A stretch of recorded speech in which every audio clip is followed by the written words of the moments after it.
सन्नाटे को चीरकर आसमान में बिजली के साथ तेज बारिश बरस रही थी, मानो कोई चीख चीख के रो रहा हो।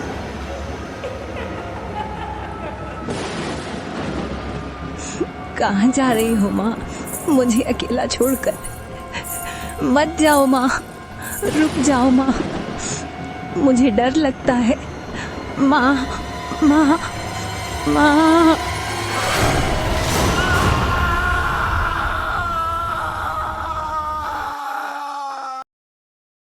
पूरे गांव में सन्नाटा छा गया। कुत्ते अचानक भौंकने लगे, जैसे किसी अनदेखी चीज को देख लिया हो। हवा और तेज हो गई, पेड़ों की टहनियां खिड़कियों पर खड़खड़ाने लगी। फिर एक और आवाज, धीमी मगर खून जमा देने वाली। नहीं छोड़ूंगी, किसी को भी नहीं छोड़ूंगी, तुम सब मेरी आग में जलोगे।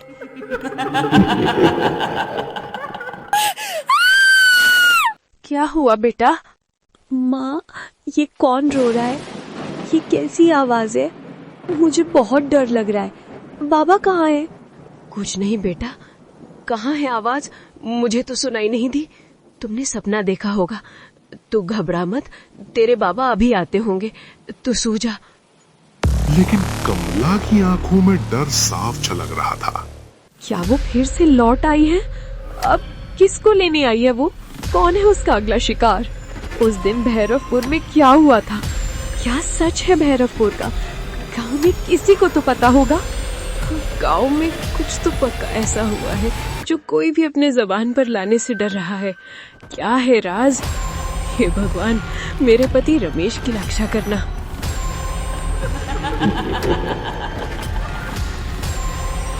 कमला दरवाजे से झांकती है, लेकिन बाहर सिर्फ अंधेरा और बारिश थी। उसी रात जंगल के रास्ते से रमेश अपनी साइकिल से गांव लौट रहा था। बारिश रुक चुकी थी, लेकिन रास्ता सुनसान और डरावना था। ये बारिश ने तो सारी गड़बड़ कर दी। सोचा था घर जल्दी जाऊंगा।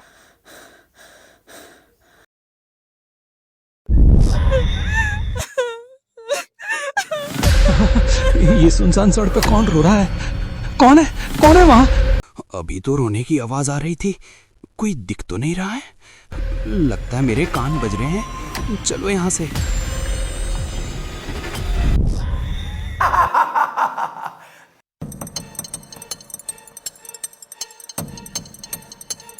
अचानक उसने देखा एक छोटी बच्ची सड़क किनारे खड़ी थी, भीगी हुई, सिर झुकाए रो रही थी। तुम कौन हो और यहाँ अकेली क्या कर रही हो? धीरे धीरे बच्ची ने सिर घुमाया। उसकी आंखें बिल्कुल स्थिर थीं, बिना पलक झपकाए। रमेश की सीने में एक सनक भर गई। मैं घर जा रही थी, रास्ता भटक गई हूँ। क्या आप मुझे भैरवपुर गांव तक छोड़ देंगे? अरे हाँ बेटा, बैठो, मैं भी भैरवपुरी जा रहा हूँ। आओ, मैं तुम्हें छोड़ देता हूँ। बच्ची साइकिल के पीछे बैठ गई। रास्ते में चारों तरफ घना जंगल, उल्लुओं की आवाज और अजीब सन्नाटा था।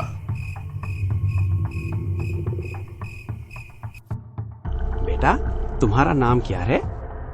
मेरा नाम चंद्रिका है। तुम इतनी रात को अकेली क्यों निकली हो? देखो, अंधेरा कितना गहरा है और रास्ता सुनसान है। तुम्हें कुछ हो जाता तो? बच्ची चुप रही, बस उसकी आंखें सीधे रमेश के चेहरे पर टिकी थीं। कुछ पल बाद वो बोली, इस रास्ते से नहीं, उस रास्ते से चलो। सुना है उस रास्ते में चुड़ैल भूत रहते हैं। रात को रास्ते में अपने शिकार का इंतजार करती है। जो भी रात को इस रास्ते गया है वो कभी वापस नहीं आया, बस उसकी चीखें सुनाई दी हैं। रमेश हल्का सा हंसा। चुड़ैल भूत कुछ नहीं होते, ये सब लोगों की बनाई कहानियां हैं। तुम्हें डर लग रहा है क्या? बच्ची की आंखों में हल्की चमक आई। नहीं, भूत होते हैं। आपने कभी भूत को नहीं देखा क्या? वो कहीं भी किसी भी रूप में आ सकते हैं। कुछ भी हो जाए, बस आप कभी पीछे मुड़कर मत देखना। अगर आपने पीछे मुड़कर देखा तो वो आपको अपने दुनिया में ले जाएगी। बस आप आगे देखकर चलते रहो, कहीं भी साइकिल रोकना नहीं। रमेश बात बदलते हुए बोला, ये सब भूत की बातें छोड़ो, मुझे इन बातों पर यकीन नहीं है। वैसे तुम भैरवपुर में कहाँ रहती हो? पहले तो मैंने तुम्हें कभी नहीं देखा। हवा अब और ठंडी हो चुकी थी। जंगल जैसे फुसफुसा रहा था। चंद्रिका ने धीरे धीरे उसकी ओर देखा। मैं भैरव मंदिर के पीछे रहती हूँ। बच्ची के ये शब्द सुनते ही रमेश के पैरों की ताकत जैसे खत्म हो गई। उसकी साइकिल अचानक भारी लगने लगी। भैरव मंदिर के पीछे वो तो उसका घर था। उसका दिल तेजी से धड़कने लगा। हवा में अब सड़ांध की हल्की सी गंध घुल गई थी। रमेश ने कांपते हुए पीछे पलटकर देखा। बच्ची अब साइकिल पर नहीं थी। ये कहाँ गई? चंद्रिका, चंद्रिका, अचानक कहाँ गायब हो गई? ये जगह ठीक नहीं लग रही है, चलो यहां से।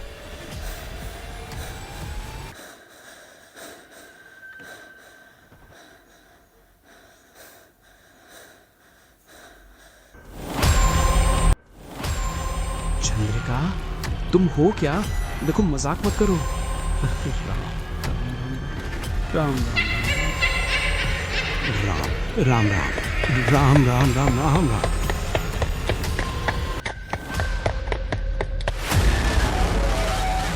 रमेश की चीख गले में अटक ली। कौन हो तुम? कौन हूँ मैं? याद कर वो रात तुम सबने मेरे साथ क्या किया था, याद आया? रमेश के दिमाग में अचानक तस्वीरें घूमने लगीं। वो तूफानी रात, भैरव मंदिर के पीछे का घर, कुछ लोग शराब के नशे में और एक रोती हुई लड़की। नहीं, तुम चंदा? नहीं, मुझसे बहुत बड़ी गलती हो गई है, मुझे माफ कर दो, मुझे छोड़ दो, मुझे जाने दो। गलती? तुम सबने मेरे जिस्म को नोच नोच के खा लिया और तुम्हें जाने दो? मैं तुम सबके आगे रोती रही, गिड़गिड़ाती रही। मेरी चीखें सुनी थी क्या तुमने? मेरी क्या गलती थी? तुम सब मेरी आग में जलोगे।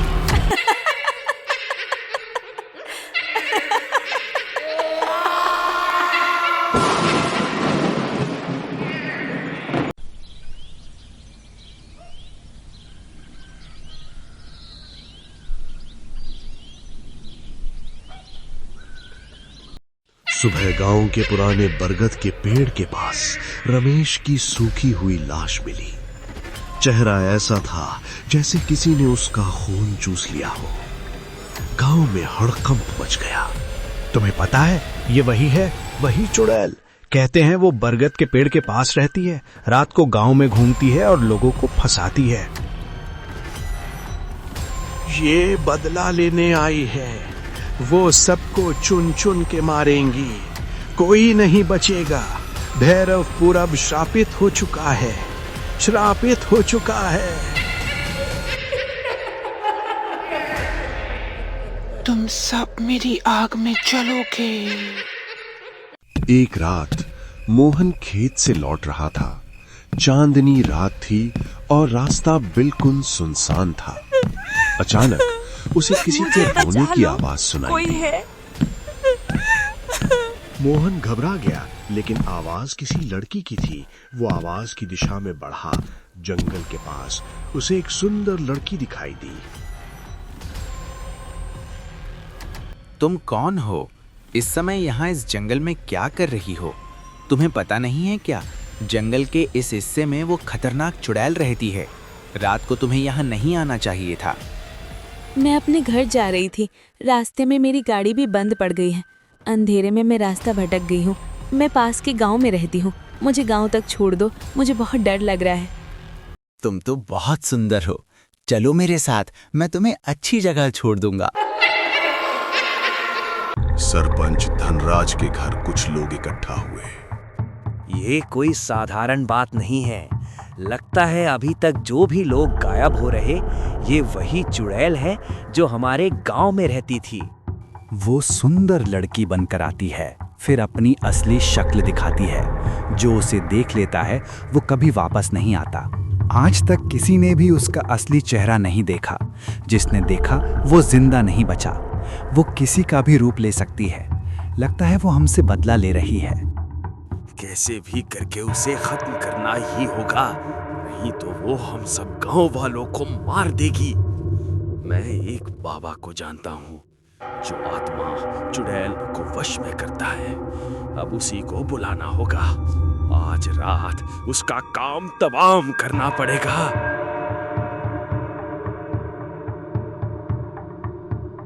गांव में एक दिन एक तांत्रिक आया, काली बाबा।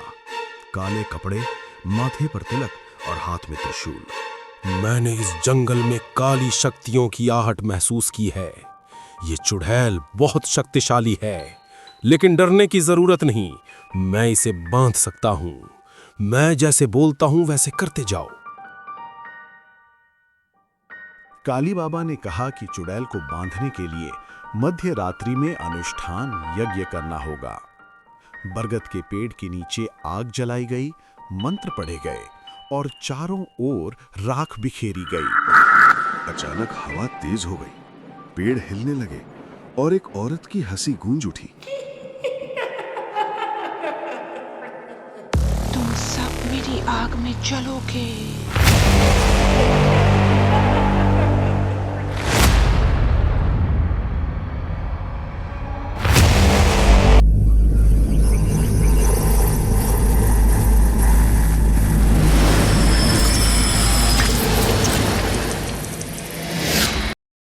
ये कोई साधारण आत्मा नहीं है।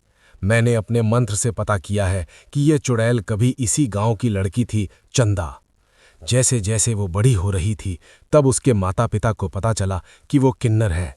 उसी दिन से उसके पिता उससे नफरत करने लगे। एक दिन उसके माता पिता चंपा को अकेला छोड़कर रातों रात इस गांव से चले गए और कभी लौट कर नहीं आए। वो कहाँ चले गए, किसी को कानों कान खबर तक नहीं चली। चंदा जब बड़ी हुई तो वो बहुत सुंदर दिखने लगी। वो अक्सर गांव के बाहर जंगल में जाके पूजा पाठ करती।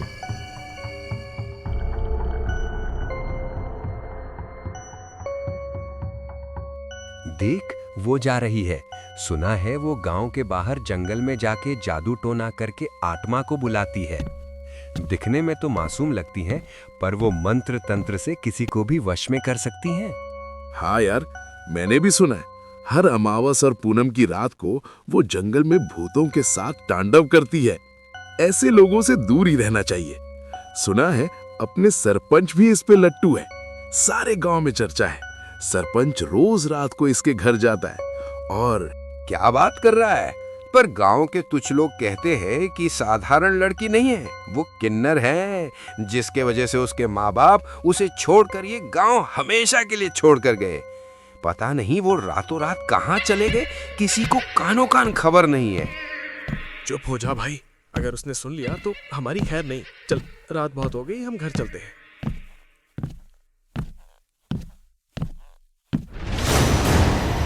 एक रात सरपंच और उनके साथी शराब पीकर चंदा के घर गए। आज आने में बड़ी देर कर दी आपने। मैं कब से आपका इंतजार कर रही हूँ। आपके बिना मेरा मन नहीं लगता। क्या बात है, आज तो तू बड़ी तरस रही है। चल बातें ना बना, आज मुझे ऐसा खुश कर कि मजा आ जाए। हाँ, मेरी प्यास बुझा दे।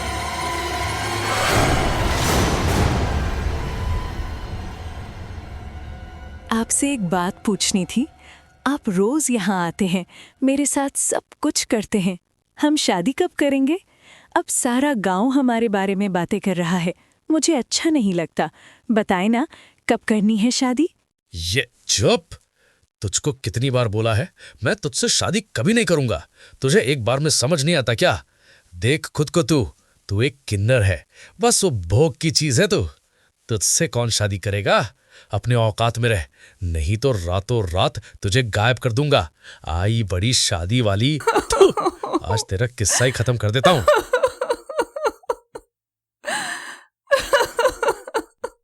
जाओ बुझा लो अपनी प्यास और खत्म कर दो उसे।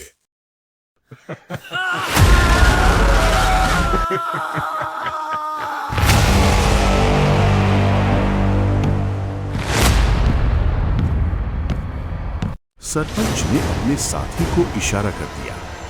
सरपंच के साथी ने उसका शोषण किया और उसे रास्ते ही हटाने के लिए डायन बना दिया। उसे गांव वालों ने डायन समझकर जला दिया था। मरते समय उसने श्राप दिया था कि वो लौटेगी और गांव को नष्ट कर देगी। चंदा चिल्लाती रही, इंसाफ मांगती रही, पर किसी ने भी उसकी एक न सुनी। नहीं छोड़ूंगी, किसी को भी नहीं छोड़ूंगी। तुम सब मेरी आग में जलोगे। मैं किसी को भी जिंदा नहीं छोड़ूंगी, सबको जला दूंगी।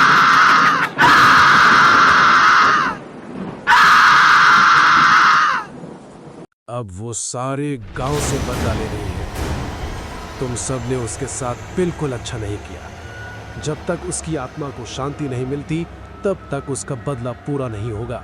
काली बाबा ने मंत्र, ताबीज और नमक का घेरा बनाया। चुड़ैल प्रकट हुई। भयानक रूप में उसने बाबा पर हमला किया। ये गांव छोड़कर हमेशा के लिए जा और यहाँ लौट कर आने की सोचना भी मत, वरना मैं तुझे भस्म कर दूंगा। चली जा यहाँ से। मेरा क्या कसूर था कि ये सब लोगों ने मुझे जिंदा जला दिया? मैं किन्नर पैदा हुई, ये क्या मेरा दोष था?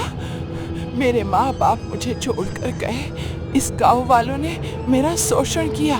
मेरे सपने, मेरी दुनिया सब एक पल में खत्म हो गई। क्यों दी गई मेरी बलि? क्या कसूर था मेरा? जब तक मुझे पता नहीं चलेगा तब तक तुम सब मेरी आग में जलोगे। मैं किसी को भी जिंदा नहीं छोड़ूंगी। काली बाबा ने मंत्र पढ़ा और उसे पेड़ में कैद कर दिया। मैं लौट आऊंगी और तुम सबको मेरी आग में जला दूंगी। मैं लौट आऊंगी, मैं लौट आऊंगी। चुड़ैल के बाद गांव में शांति लौट आई, लेकिन लोग अब भी रात में जंगल की ओर देखने से डरते हैं। कहते हैं कि कभी कभी बरगद के पेड़ से रोने और हंसने की आवाज आती है। आज भी एक राज चंदा के साथ दफन हो गया कि ये चंदा की हत्या थी या फिर नरबली। कौन जानता है इसका राज? देखिए पार्ट 2।